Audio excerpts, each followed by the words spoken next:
again, last page of your agendas, there's a QR code. Please complete the evaluation upon leaving today. The information and feedback is really, really important for us.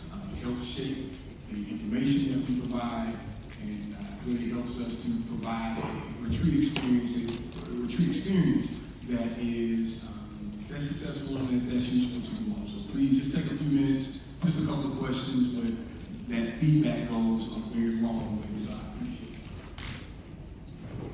All right, so we're going to get into this presentation, and I will say, just to preface this information that I'm presenting today is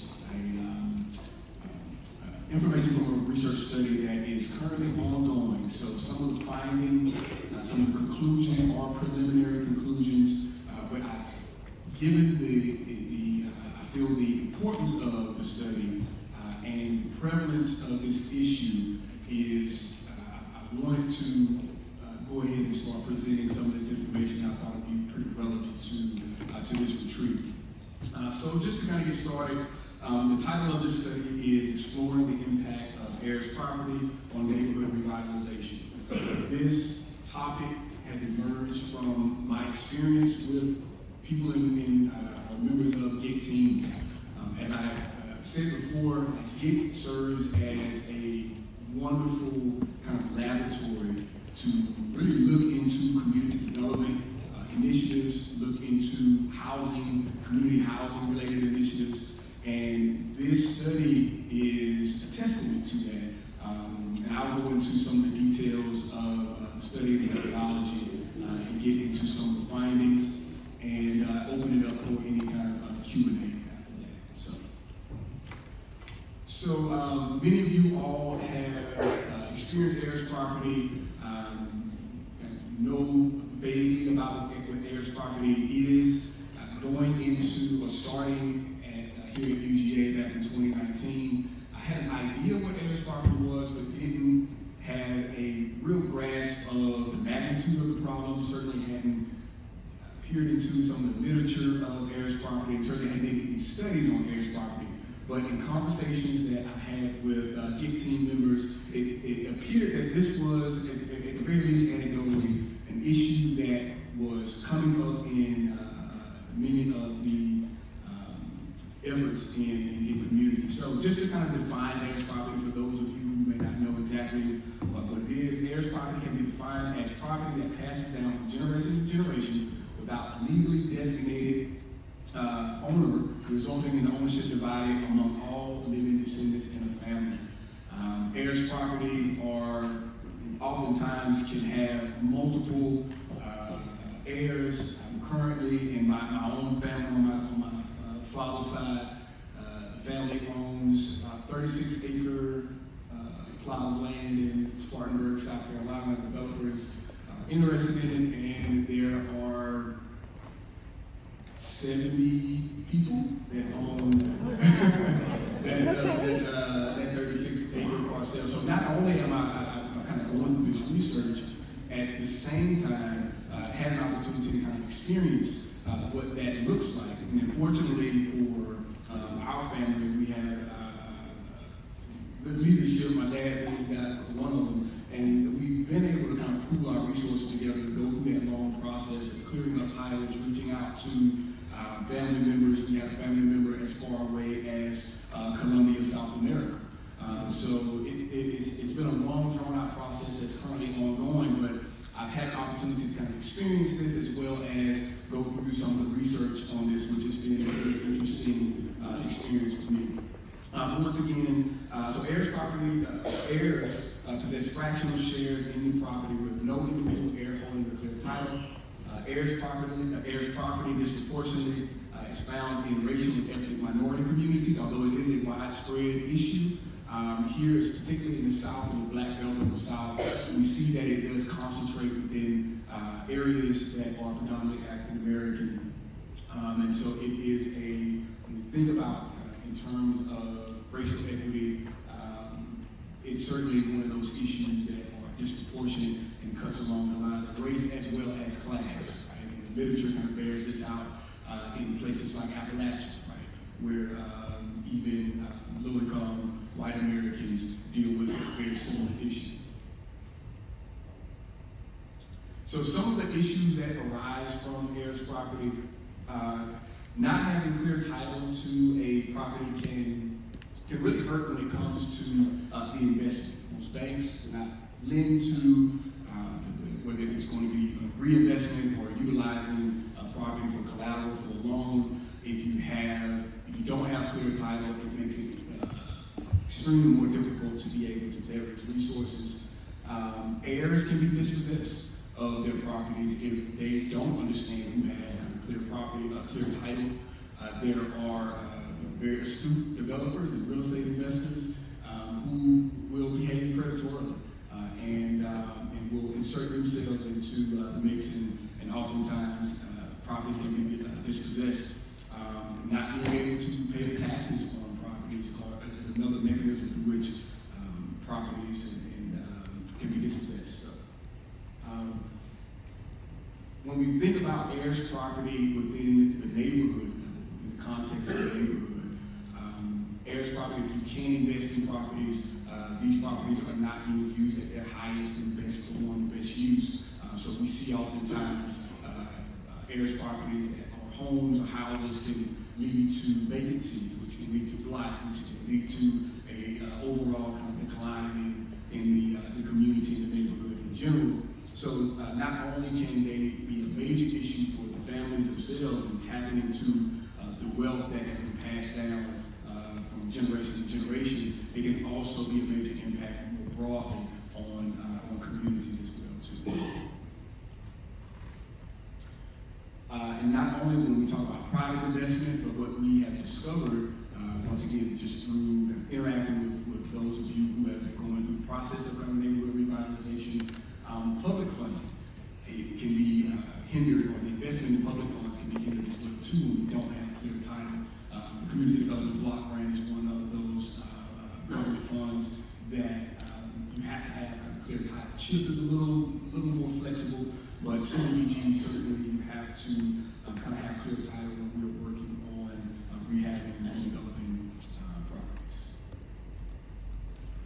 So, the purpose of this study, this is a collaboration between the University of Georgia Center for Housing and Community Research and the Center for Community Progress. It was a discussion that White has spoke at several retreats in the past. We had a kind of a brainstorming session with Center for Housing and Community Research, the Carl Vincent Institute, and a couple of members from the Center for Community Progress. They were interested in learning more about heirs property.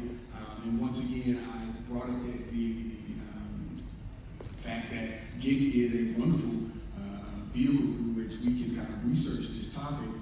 And so we developed a kind of research idea, and the study aims to investigate the influence of heirs property on locally driven neighborhood revitalization initiatives. And by that, locally driven, those that are led by local government, local nonprofit organizations, or a combination of kind of local actors who are redeveloping and rehabbing communities.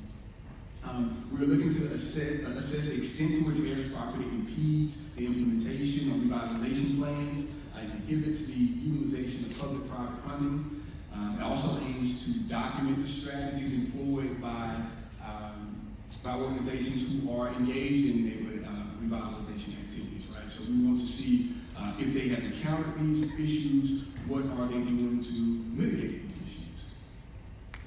And then lastly, we wanted to develop some policy recommendations, both for state as well, and more particularly kind of local governments and locally driven kind of housing initiatives, so that we can be informed as community housing kind of advocates of what's the best practices of addressing this issue. So the main research questions: how frequently are heirs properties encountered during neighborhood revitalization / community development projects? What impacts does the presence of heirs property have on the implementation of these projects? And then lastly, what strategies do organizations utilize to mitigate the impacts of heirs property? So our methodology, we took a couple of different approaches. One was a survey, and thank you. Many of you received that survey, completed that survey, and I appreciate your feedback. So the survey was a mix of 23 questions. The majority of those questions were multiple choice, and we had a couple of closing questions. Special thanks to Department of Community Affairs, Georgia Municipal Association. We utilized their listservs to kind of get that survey out, and it captured a lot of different really good information. So the characteristics of the respondents, once again, the prevalence and impact of Heirs property, as well as those mitigation strategies. And we issued this survey between October and December of last year. The second portion of the study was interviews, right? We wanted to kind of drill down into the actual experience of those who were kind of working in this area and had experienced Heirs property. To date, we've conducted 7 interviews. These were done between actually February and April of this year. The interviewees included government staff, planners, grant writers, and the interview questions, we designed interview questions to capture a couple of different categories. So we wanted to look at, once again, how often do or had interviewees encountered this problem? What were some of the challenges that they faced, or the presence of Heirs property? What were some of the challenges that they brought? What were some of the solutions? How did they try to address these issues? Did they make any collaborations either with organizations, Heirs property mitigation organizations, stakeholders?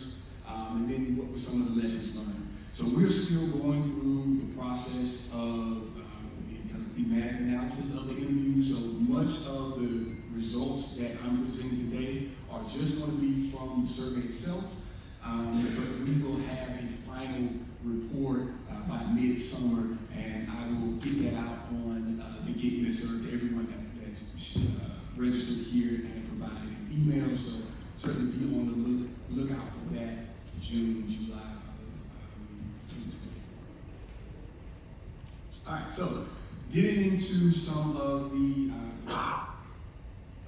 findings here, and we're going to start with just the respondents, right? We wanted to get some of the characteristics of the respondents, and I'm going to really highlight certain areas. The final report is going to be a lot more extensive than what I am presenting today, but these are just some of the highlights and characteristics of those who actually responded to the survey. We had a total of 341 surveys that were submitted.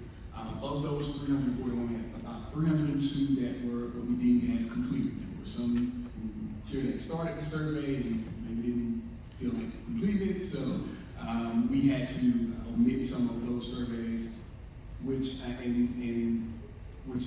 gave us a total of 302 completed surveys.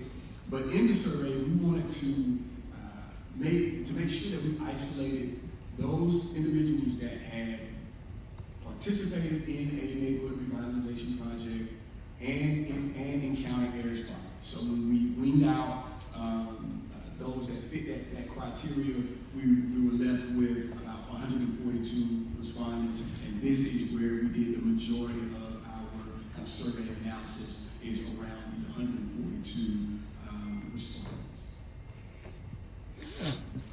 So one of the things we want to kind of find out, well, who are the respondents, what organizations are they working for, or were they working for when they were encountered Heirs property and they were engaged in neighborhood revitalization.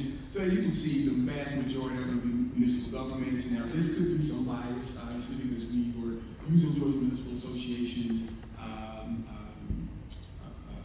contact list, which are obviously going to be heavily municipal governments. But at the same time, when we think about locally driven neighborhood revitalization, oftentimes we're going to have local government at the table on some significant level. So it's not surprising that even given the sources for contact lists that we see kind of local government, one of the things that came out, so these were predetermined choices that we had, and we gave the opportunity for respondents to select other, which was very interesting, but the vast majority of the respondents worked for either municipal, county government, And then some of the others, which was important in moving forward some of the future research. We will probably expand our predetermined choices, but we see that there are quite a few organizations that were engaged, a variety of organizations that were engaged in kind of neighborhood revitalization, a lot more broader than or diverse than what we initially kind of had thought. But it really just shows kind of a kaleidoscope of different organizations that are kind of engaged in this type of activity. All right, so the survey responded. Some of the areas, obviously, is going to reflect those organizations that are engaged, cities, counties.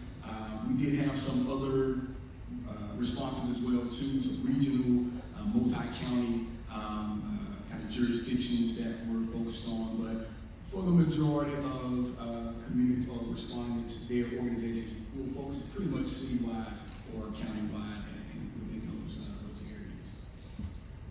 So this is the geographic distribution of the respondents. So we hit a good portion of the state. There's a couple of counties here towards the kind of center east of the state that we didn't get responses from, but we felt we did a good job of, at the very least, the geographic distribution, getting feedback from people around the state. Kind of break that down to more kind of rural versus urban. We were pretty even, relatively even, when it came to the feedback from those who are in urban areas and those who are in rural areas. And what the interviews have borne out is that the rural-urban context and dynamic can play a significant role in the ability for local initiatives to actually address this issue. And much of that is kind of rooted in the resources that are available, both kind of legal resources and financial resources that are kind of correlate with those two different contexts, with urban areas having a few more resources than some of the smaller rural communities that are facing a similar problem. All right, so continuing with some of the characteristics of respondents, we also wanted to kind of take a look at, well, what experience do respondents have, right? If we had a 90% of respondents who had only been working in neighborhood revitalization for the last 2 months, then we would need to kind of revise our findings. But what we see is that most of the respondents had a tremendous amount of experience when it came to not only the years that they had been working in neighborhood revitalization, but also the number of projects that they had worked on. So we feel good that we are getting some really good, insightful information from the respondents here. So the majority had at least worked 6 years on neighborhood revitalization projects, and within the past 5 years, a significant percentage of them had worked on 3 to 4 and more than 5 projects. We also were interested in some of the funding sources. How are these neighborhood revitalization projects funded? One of the reasons why we wanted to look into this is because of the fact that we know that certain funding sources, you have to have a clear title, so we wanted to get a sense of that. So federal, state, and local government are the primary kind of funding sources, the majority of the funding sources. Anytime I saw that there was a other, I took note of that, especially if there were a significant number of other respondents. So there were quite a few other funding sources, so SPLOST, private funds, local banks, private investment, CBG Children's actually, government funding, but there were a variety of funding sources, but the majority of these funds are going to be coming from federal programs, state programs, and just funds that are generated by local government. All right, so once again, that just kind of gives an overview of what the respondents and organizations, so kind of getting into what the impact of Heirs properties are. That first question, I kind of going back to the first research question, what is the prevalence of Heirs property? How often do those who are engaged in neighborhood revitalization actually encounter this? And so, once again, anecdotally, I had heard from a number of people who working on GICH teams, and nearly everyone that I spoke to said, yeah, we have certainly experienced this. This is something that we ran into, but when we got the feedback, I was a bit surprised because I didn't think it was going to be as frequent as it turned out to be. So this was a question, and the numbers that you are seeing here are the number of people who actually indicated that they did get involved in a neighborhood revitalization or have been involved in neighborhood revitalization in the past 5 years. And only 22 of the total, which is about 14%, said that they never experienced Heirs property, but the vast majority has at least sometimes, frequently, or always run into issues of Heirs property, which I was somewhat surprised, but I think it speaks to, and I'll talk a little bit more in the conclusions, but speaks to the issue that, the widespread issue that this that this is, and when we're thinking about planning and thinking about going into the neighborhood revitalization effort, to really be thinking more proactively about encountering this issue, because it is something that is quite frequent. So we also asked, so for those who had experienced Heirs property, at least rarely, we wanted to kind of find out a little bit about what the impact of the Heirs property, how did it impact the revitalization process, or to what impact did it have on the revitalization process. So we had several predetermined choices, and we could only choose one of these choices. Did not disrupt the progress at all, somewhat disrupted the progress of the project, significantly disrupted the progress of the project, or prevented the project from happening. And we found that at the very least, or the majority of those who responded to this, indicated that Heirs property certainly has an impact on the implementation and progress of the overall revitalization project, with only a minority saying that it did not disrupt the project at all. So drilling down from that, we wanted to kind of follow up that with another question on if it did impact, what type of impact did it have? What were the implications of this impact? We had predetermined choices. The respondents could select multiple choices here, so the numbers are a little bit larger. Did it slow down the overall implementation? That was the majority of, made it the majority of the responses. So encountering Heirs property and given the funding sources, right? And we know that all funding that's coming from federal dollars, state dollars, are going to have timelines associated with them, right? And so slowing down that process, and this has kind of been borne out in some of the interviews that we've done, slowing down that process can really disrupt and make it difficult to reach those timelines in cases of GICH or CDBG, where you have a couple of years to spend those dollars down. Getting involved or having a presence of Heirs property and having to try to mitigate those issues can be a challenge in meeting those timelines and those deadlines. Preventing the investment of grant funds to acquire, rehabilitate, or redevelop properties. This made it the second most frequent response. Preventing the project from reaching its intended goals. And then the other, which was significant, so we want to kind of take a little bit more of a look at that. So there were a list of kind of other issues that Heirs property presented. They were unable to repair Heirs property, so they had to skip and move on. So this was, in the interviews that we had, this was another kind of major challenge, right? When you're working on a particular neighborhood and the goal is to revitalize and rehab all of the properties, it can be a challenge when you are only able to, or you have to kind of leave certain properties behind. So a lot of the redevelopment becomes more spotty than it is comprehensive.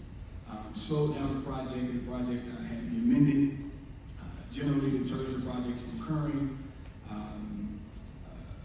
For one of the city's CDBG housing projects, the target area had to be revised in part because of Heirs property. So once again, a lot of the responses were just talking about how, and getting into the nuances of how Heirs property can really disrupt our ability to be able to be successful at neighborhood revitalization when we are in that implementation phase.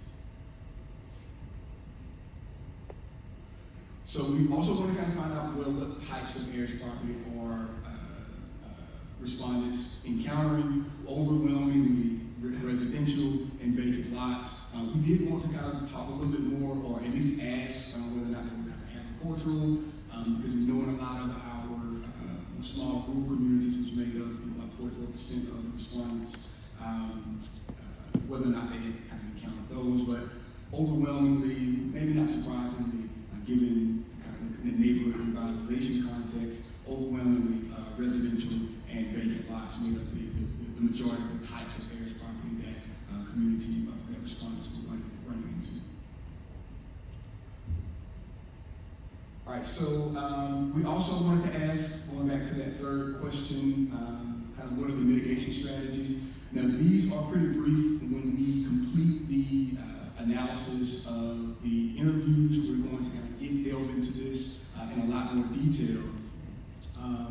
But the question we're asking, when you encounter Heirs property, did you take measures to address the issue? And the vast majority said yes. They attempted to do something to address those. And the measures that were taken, we had, once again, predetermined choices here.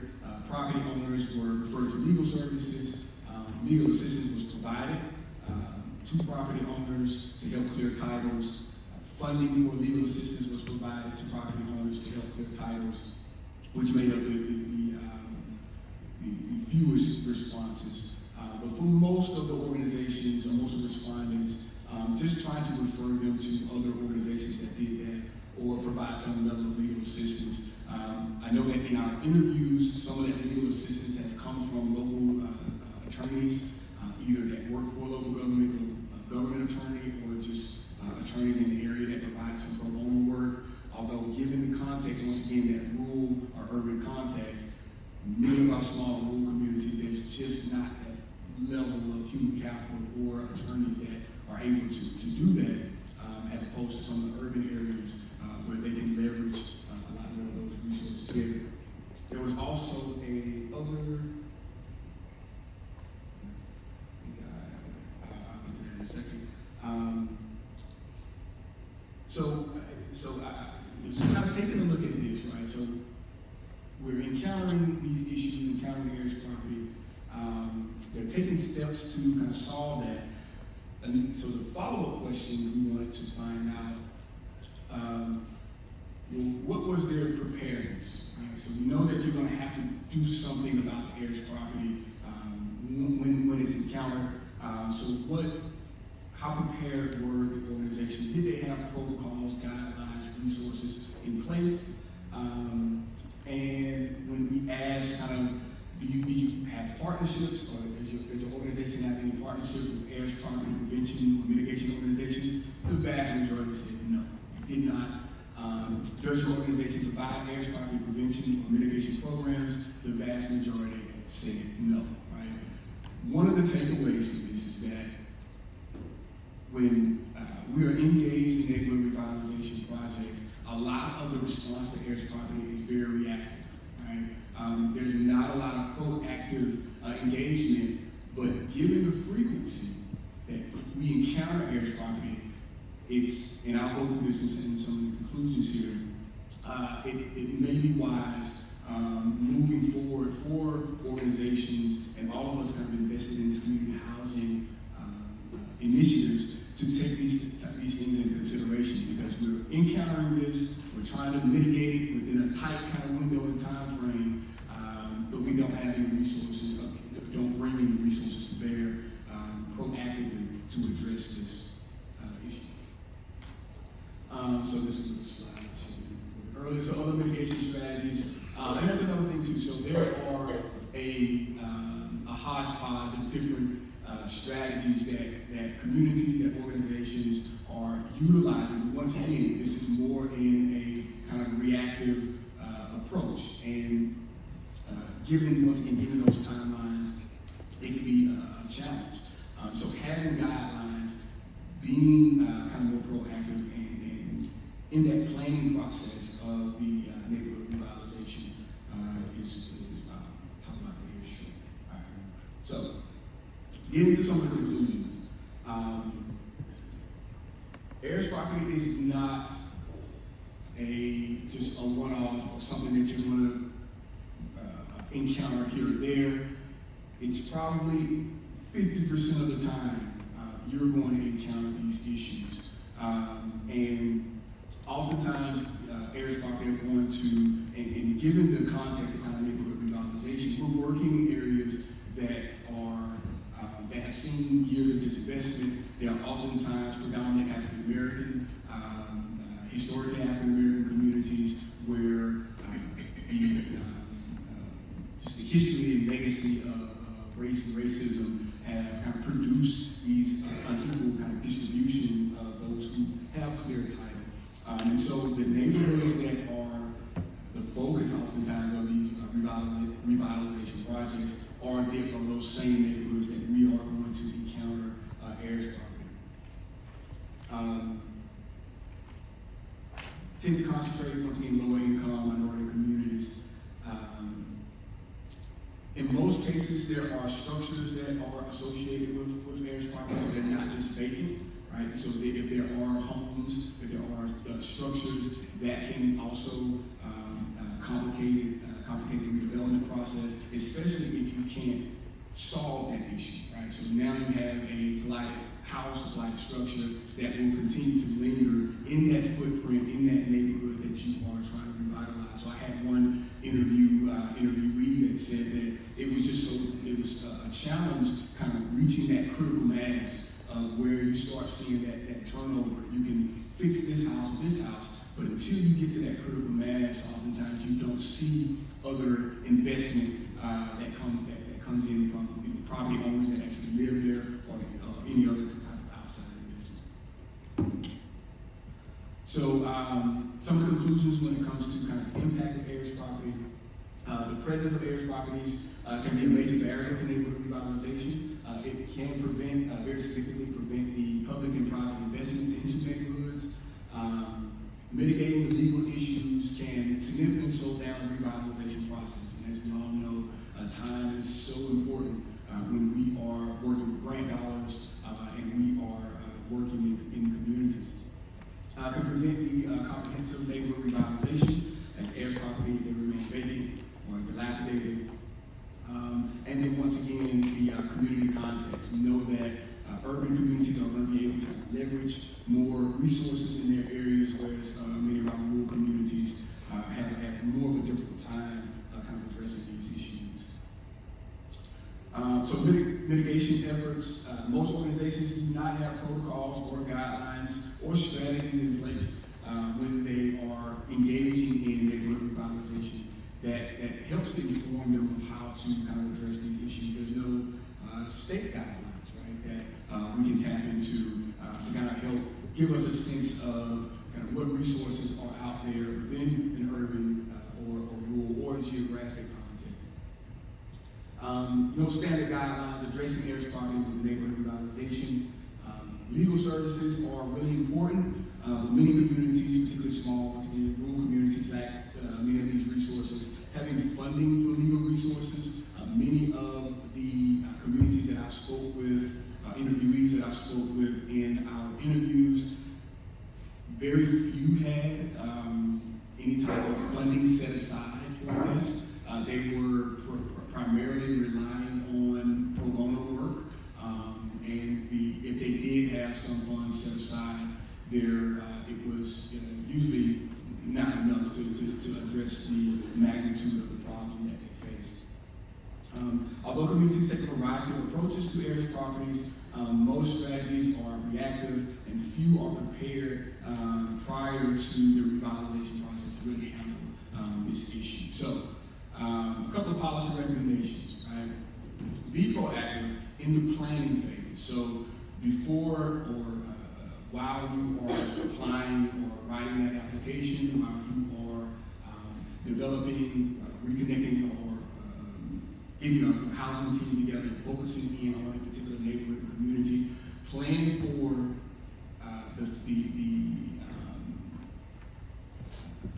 for a meeting or having to deal with the issue of heirs property within that planning phase, as opposed to waiting until you kind of get the grant, get out in the community, start the work, and realize that 50% of the homes that you're trying to rehab don't have clear title.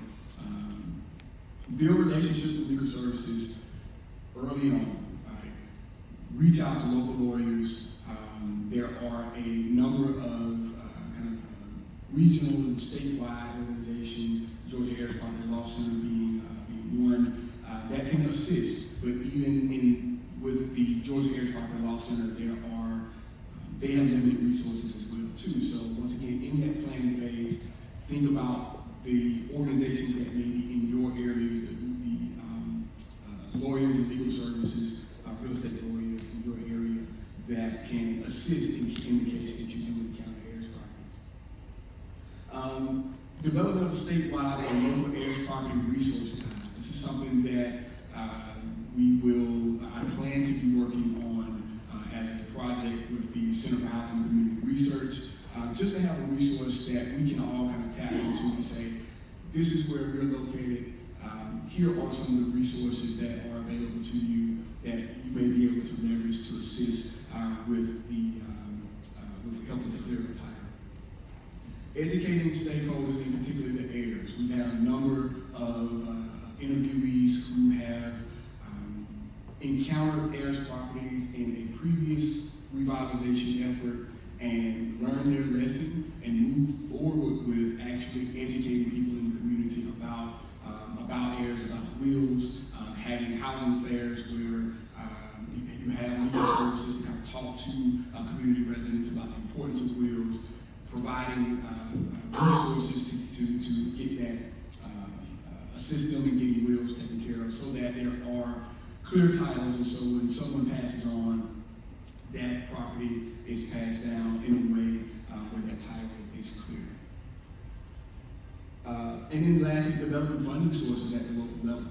A great example, and I don't know if Carlos is anyone from Baldwin County? They may be in facilitation. But anyhow, Baldwin County had partnered with their local the college in the area to develop a resource, funding resource to assist with the clearing up titles for heirs property as well too.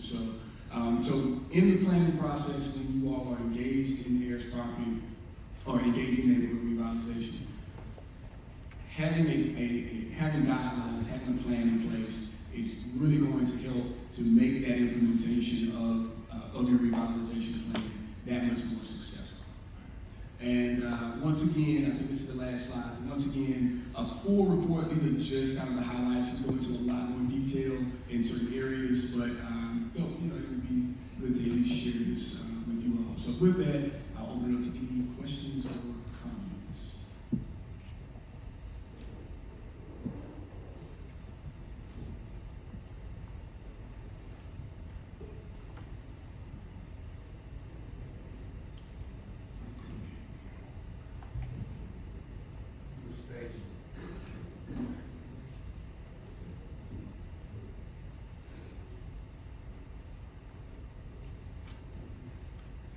It seems like from the presentation, obviously the legal hurdles would be one of the main issues, clearing titles and running stuff that maybe really didn't even realize. But on the respondents part, I didn't know if that was 7 respondents or 7% that you said had provided legal financial assistance.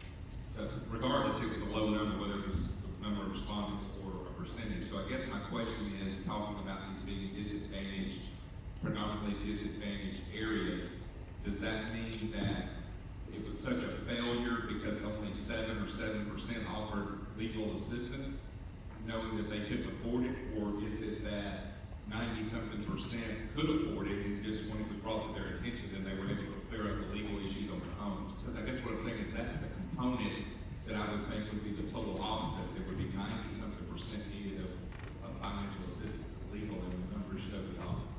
Great question, and we asked that question as well too. Like I said, in the larger study, we kind of get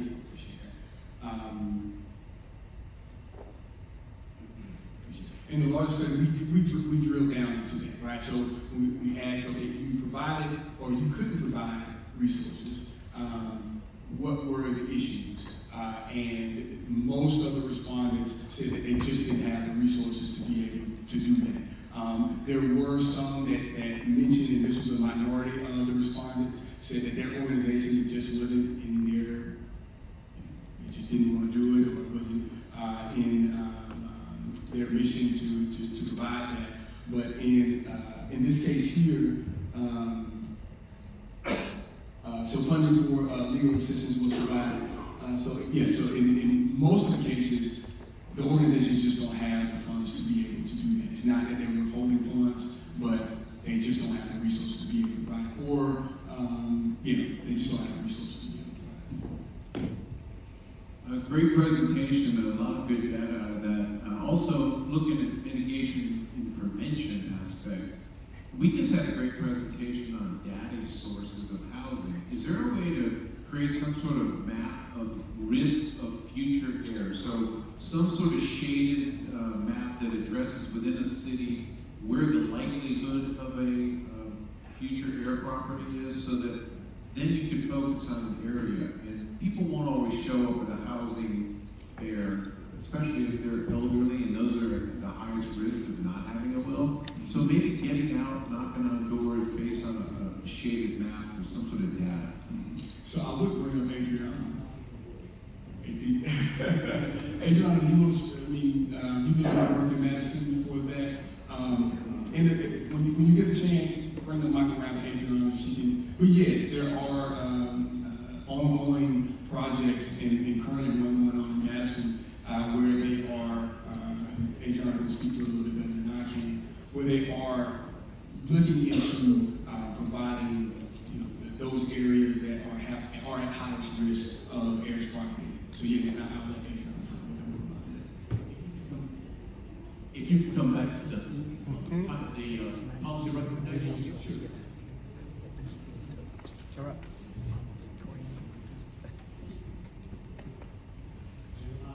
The bottom three particularly strike me, and the next to the last one, education community stakeholders. So many of us really don't have the resources. It's we have a small city, a small town that may be contributing a few dollars, or may not be contributing up until recently anything at all. But that education, those of us that are out working in the community for whatever reason, out of our church or out of our mission or out of our organization, you can do the education, and that makes a huge difference as far as being able to let people know what can be done about property, what a will is about, why you do a will, why you move forward on it.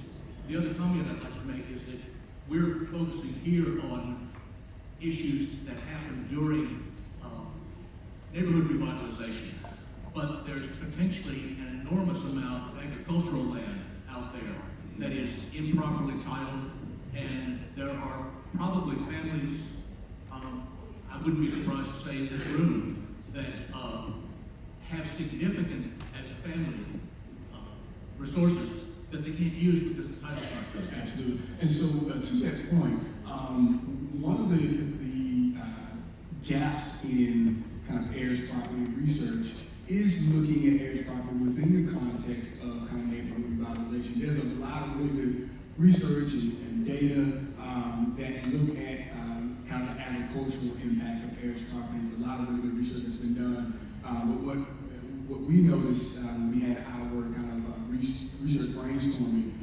activity was there was just not much that research that was out there that looked at it within kind of the context. So, but definitely to your point, it is certainly a major issue.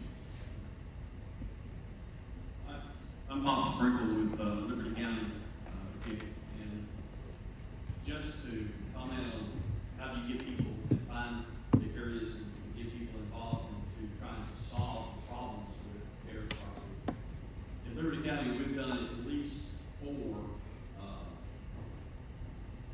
training sessions with our citizens. First one, we had 80 families that came to our first Heirs property class.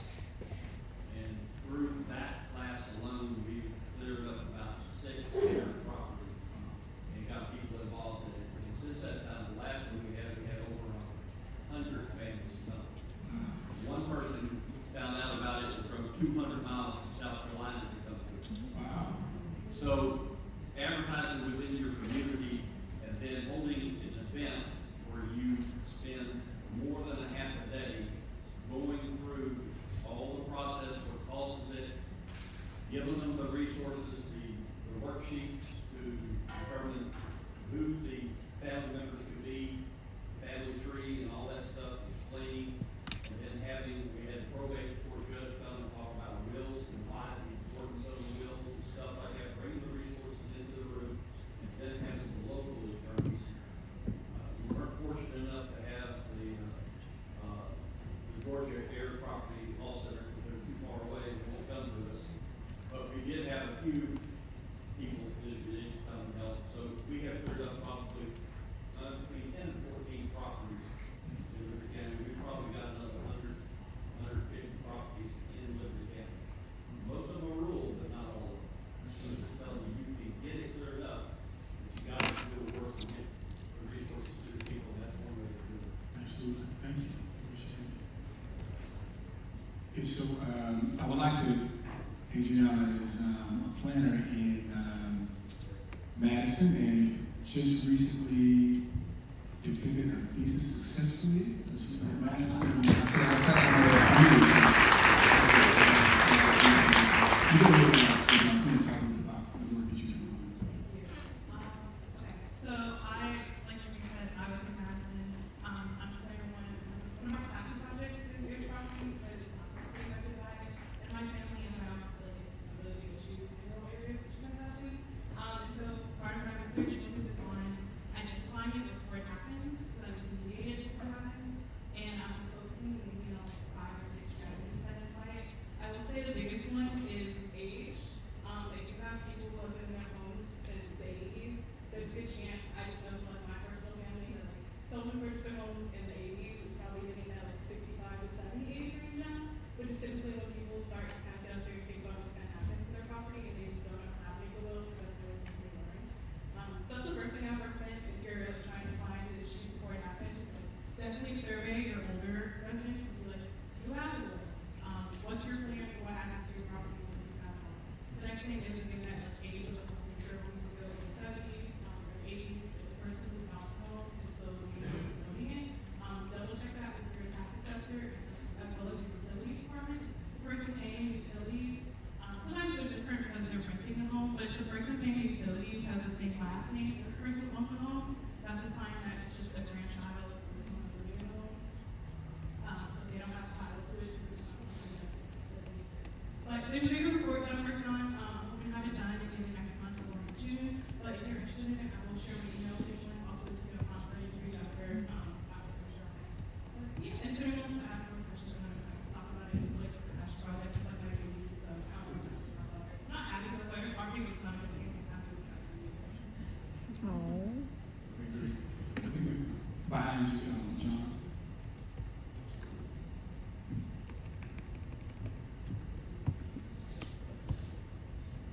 This might be a question for Ashman as well, or for but and I apologize if I missed it in your presentation, but is there any data out there that shows the estimated loss of property for people? I mean, even from like a racial equity protection, wealth building, like that gap that seems to be growing. This seems to be one of those things that would obviously contribute towards that. So like quantifying maybe over some time period, like how much property or wealth has been lost due to air property. Is that something that has been quantified, or yeah, it seems like it would be a big issue. Yeah, so there are several studies. One that was done by the Carl Vincent Institute, and I can forward some of that information over to you. That did take a look at quantifying kind of the overall acreage of Heirs property and quantify kind of the value of that. And if you look at the potential potential economic loss in dollars if that heirs property or those properties at the time have been in unclear title. So there have been a number of different studies that have been taking a look at that. There are some scholars out of Auburn University that have done some really good work as well too. But I can certainly send you some of that information. I just wanted to make a comment that just having a will doesn't necessarily resolve the issues. That will has to be probated. And we've run into a situation recently where a property owner had a will. The property went to one of his daughters. That daughter passed away. I don't think she had a will. And so the two, who should be the two legal heirs, ended up being seven. And the one person that was interested in trying to resolve all of this eventually just gave up because of the time necessary to do that. And so, again, I guess two things here. One, just having a will doesn't necessarily resolve everything. But the other thing I think, I don't know if anything can come out of this, but is there a way to streamline the process of cleaning up heirs property from a legal standpoint in the state legislature? Just a question. Sure, and that will, that's probably, I certainly couldn't answer that question.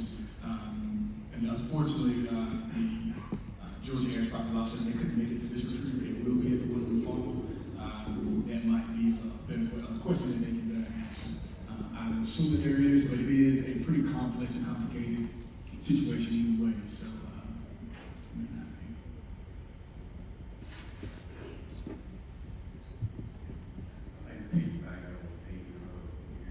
We work together in the United States as an institute.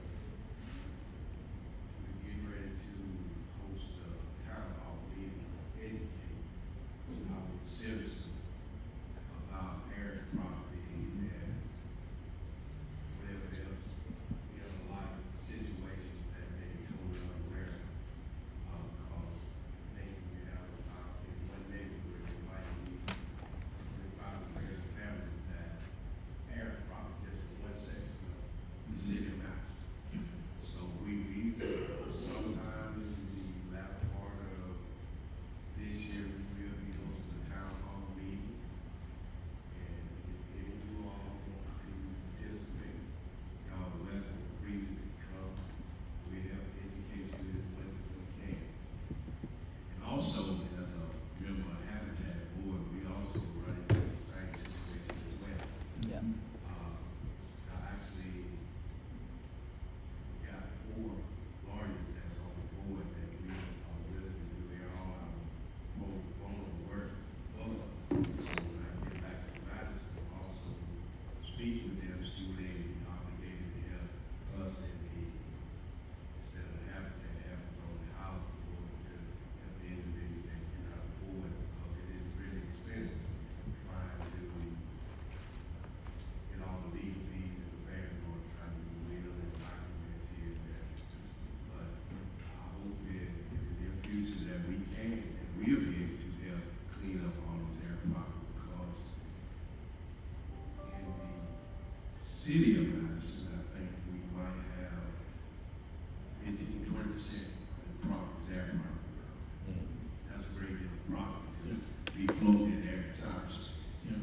In one of the interviews that I conducted, there was, and this was just a nightmare of a situation where there was a trailer park that was heirs. The owners of the trailer park, the title was called up in heirs, and then the trailers themselves were called up in heirs property as well too. And it was just no way. And this trailer park was a lot of the properties, there's oftentimes trailer parks can get to that condition. where they were dilapidated. This sits right outside of the downtown, and it's basically a permanent, at this point, it's legally permanent in that area. So it can really compound in certain areas to really be a major issue that it's almost impossible to kind of legally resolve. So. And one thing I realize in this situation, the key factor is, if we don't have the knowledge, we will perish. That's the key thing. If we do not have the knowledge and understanding of what is going on, we will perish. And between myself and Nick, going to the city council, where we're going to try to prevent that issue in the city council. Thank you.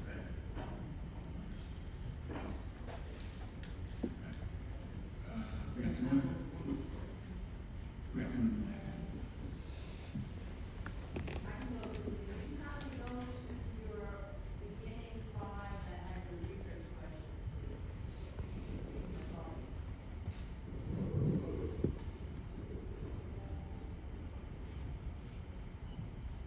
Really quick.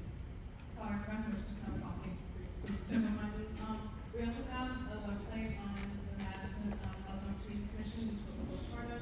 I have a whole website of like potential resources.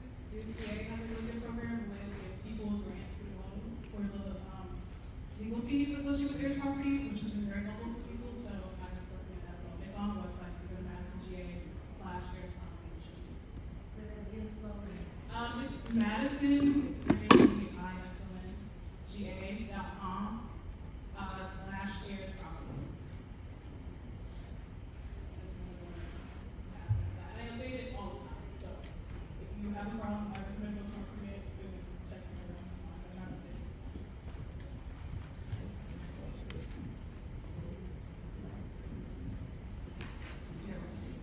She just wanted to see the slide. Yeah, I have a question.